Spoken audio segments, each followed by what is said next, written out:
Yup, right. The weather at the moment is terrible. I've lost count of the amount of times that filming has been rained off in the last couple of weeks.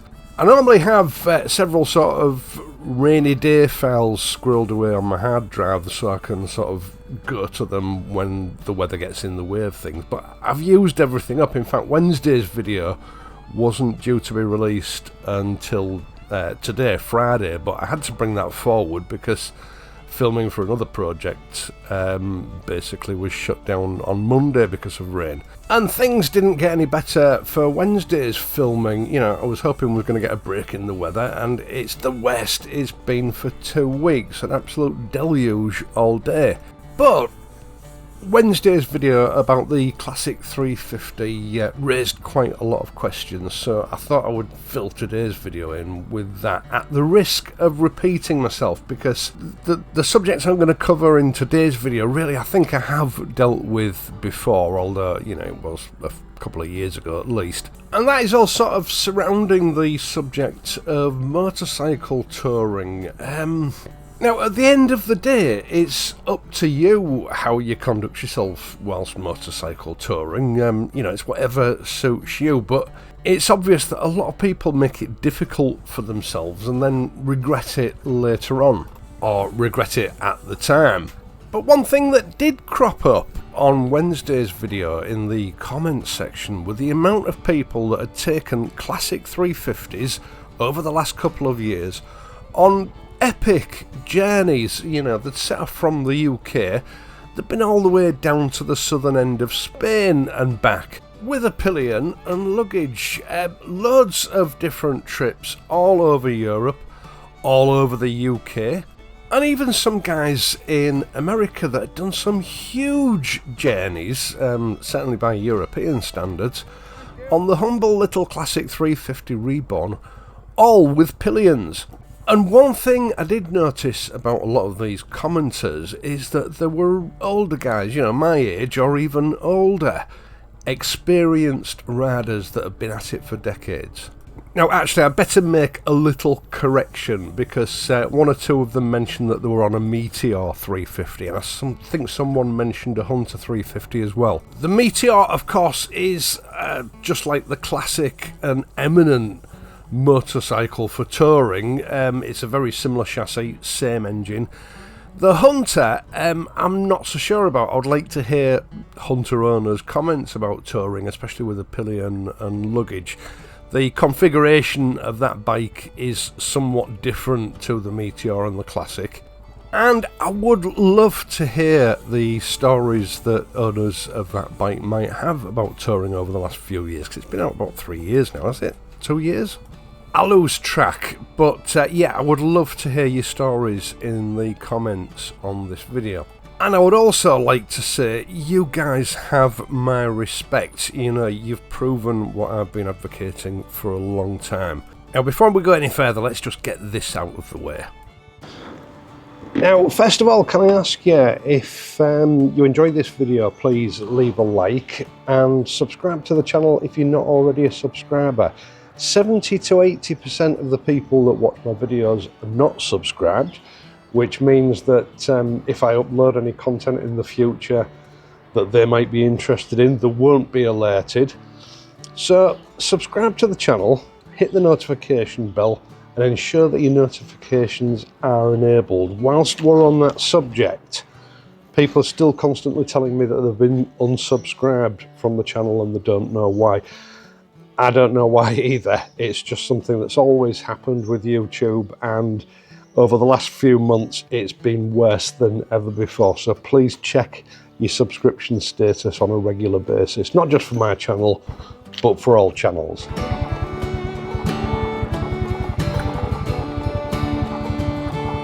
Now, I started motorcycle touring in the early 1980s. I've got to admit, at the time I felt a bit like I'd missed the boat, because, you know, you could do a 2-week trip and barely see any other bikes. Motorcycle in general were at a very low ebb. The whole industry was at a low ebb at that time. It's something that I would do at least once a year for about a decade, quite often twice a year with a few sort of weekend trips thrown in. And it was all done on small capacity bikes because that's all I had access to at the time, a 125 and a 550. Always, as far as I can remember, with a pillion and luggage. Journeys over a 2-week period that were certainly well in excess of 1,000 miles. And then by sort of the beginning of the 1990s, that sort of activity for me dropped off a little bit, due to adult responsibilities. And I didn't sort of make any noticeable trips for about 10, 14 years, something like that. And when I came back to it in the early 2000s, it was like everything had just completely changed. I think what was partly to blame for this was a very successful TV series called The Long Way Round, featuring two actors, Ewan McGregor and Charlie Bowman. Both had met on some film set several years previously and discovered that they both had a love of motorcycles.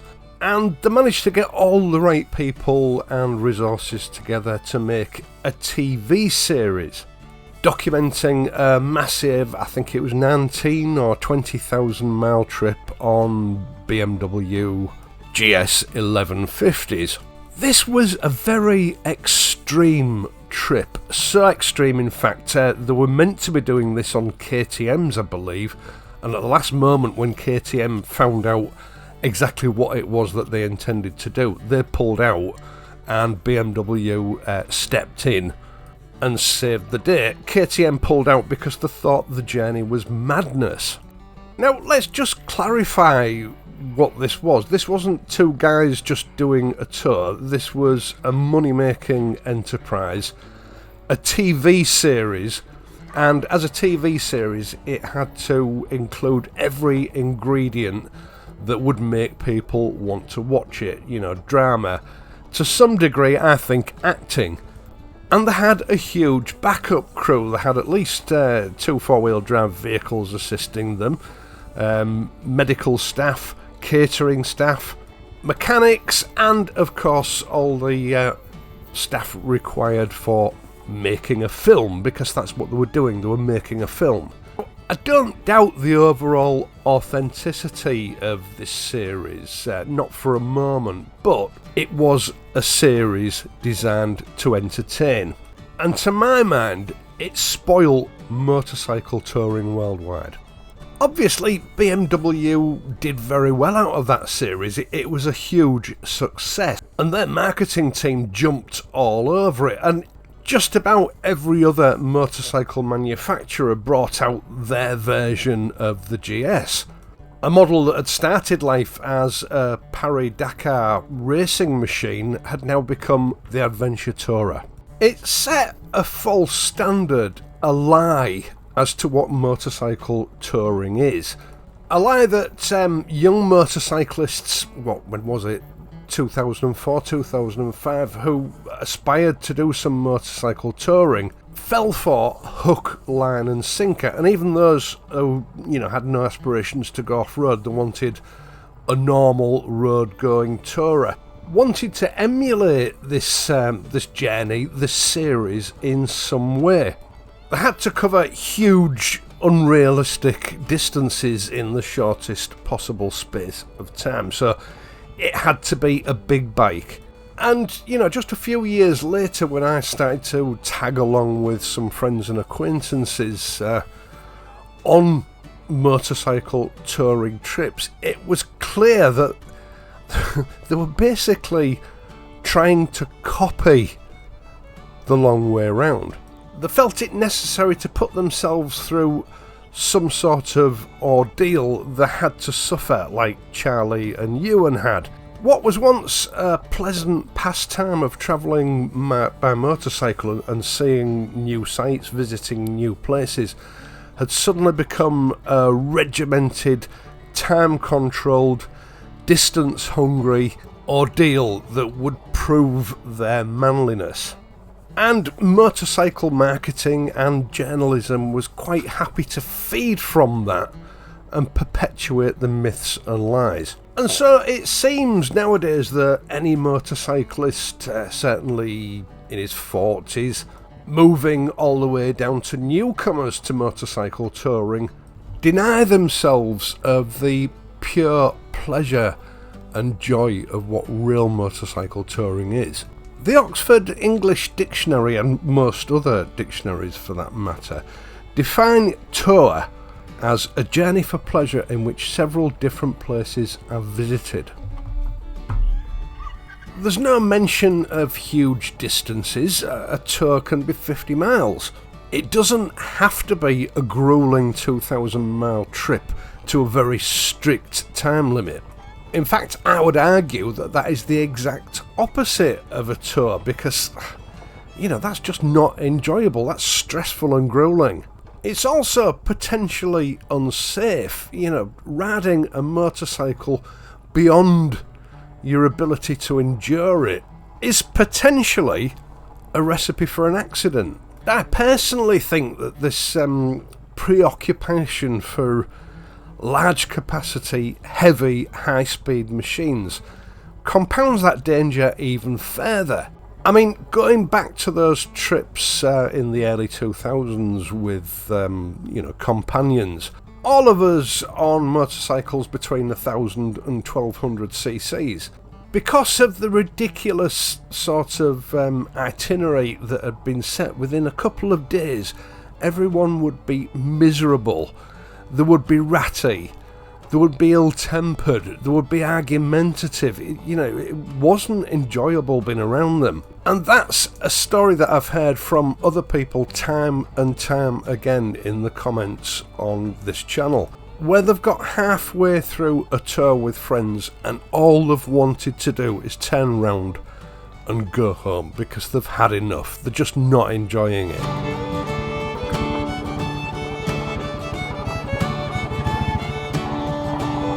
And I myself have witnessed, long-term friendships completely destroyed by those kind of trips.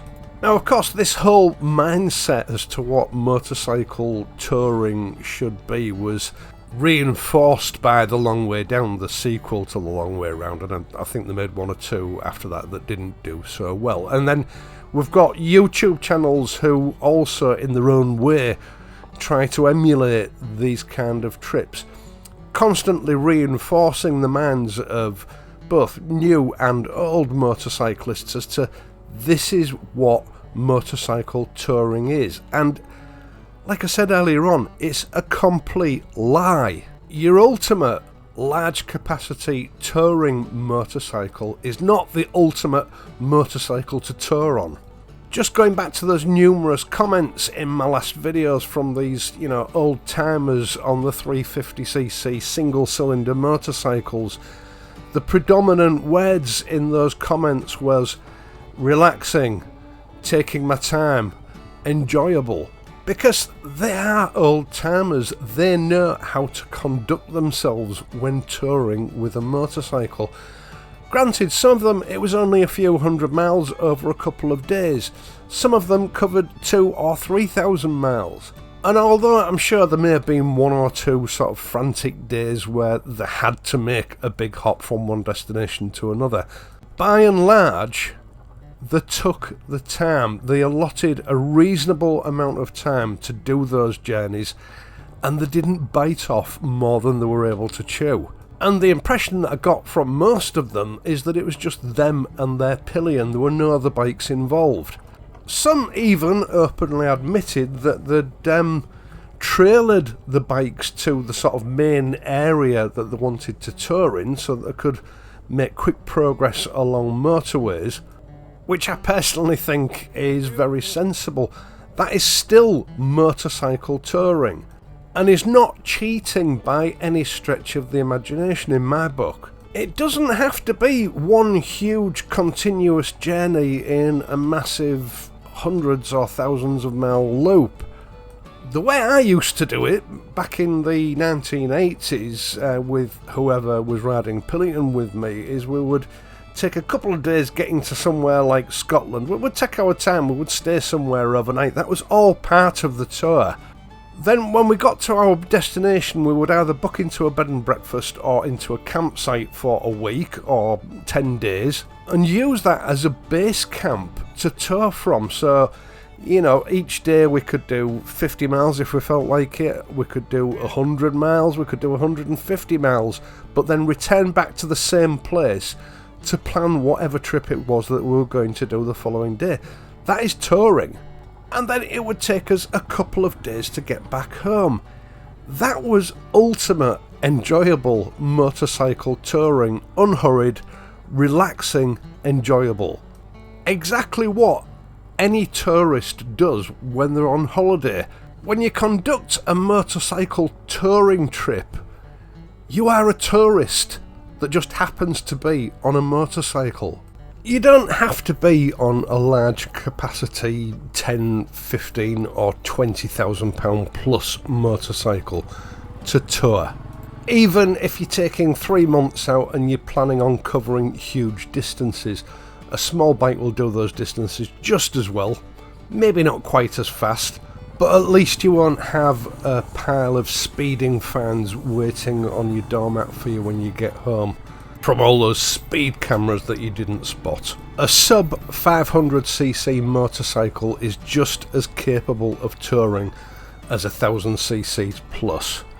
Don't be too rigid with your plans for this motorcycle journey that you're about to take. Allow double the time that you think it will take you to cover the distances. At least, don't be over ambitious as to how far you're going to be able to travel. At the end of the day, it doesn't matter if you only plan to cover, 500 miles in a week. The important thing is that you come away from it relaxed with happy memories, not stressed and tired. So, to that end, be prepared to take a lot of breaks on any sort of single hop that you make. Tiredness kills, and it's probably far more fatal on a motorcycle than it is in a car. So, be prepared to stop once an hour, once every 2 hours at least. There won't be anybody waiting at the end of your journey to give you a pat on the back and a merit badge because you've been in the saddle for 8 hours plus every day without a break. And leave your plans relatively open so that you can change them whenever it suits you, whether it's down to feeling tired and not being up to what you thought you were going to be able to achieve, or whether you just suddenly get the idea that you want to visit somewhere else instead of your intended destination. Give yourself the flexibility to be able to change your mind and enjoy yourself. And if you're riding with others, do not give in to peer pressure to make the decision as to what sort of motorcycle you should be riding or how far they think you should be travelling. Don't allow yourself to become part of someone else's ego trip. I think attitudes towards the size of motorcycle that you use for touring are starting to change now, and I've said it before, but I'm going to keep on saying it.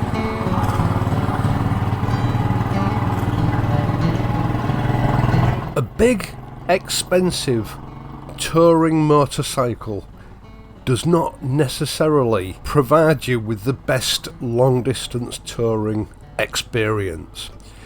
In the comments section on Wednesday, I read one particular comment from a guy. I think there were 3 of them riding, or I might have imagined that, I can't remember, but every year he did a tour with a couple of his mates. A big tour from the UK around Europe. Then last year, a couple of days before they were about to go on one of these tours, one of his mates' motorcycles developed a serious fault, which meant he wasn't going to be able to make the trip. But he had a 200cc motorcycle in his garage in roadworthy condition. And so did his friends. So, and this is real friendship for you, instead of just saying bye-bye to him, sorry you can't make it, they suggested that if he did the trip on his 200cc machine, they would ditch their 1000cc bikes and do the same. They would take their smaller bikes and they would all go together. Now, it didn't say whether or not they had to make some alterations to the proposed trip, but what it did say was that of all the years they've been travelling together, they all agreed that was the best motorcycle touring holiday they'd ever undertaken. Because a small, easy to handle motorcycle that's not necessarily particularly fast frees you up to just enjoy yourself. It's up to you, it's your motorcycle, it's your money and it's your holiday, but I think these are things that every prospective motorcycle tourist should have a think about before they start investing in motorcycles and planning journeys. Now, before I go, I just want to say, Wednesday's video, the comments section, I enjoyed that more than any other video I've ever made. There were some fantastic comments from knowledgeable and experienced motorcycle tourists, and it really made my day. Thanks to all of you. Once again, thank you so much for taking the time to watch this and my other videos, and in doing so helping to support this channel. I really do appreciate it. If you'd like to support me in other ways, you can do so through my Patreon page or via the super thanks button down below. Either way, it's much appreciated. I will of course be back next week, hopefully with some better weather, so until then, please, ride safely, and I'll see you soon.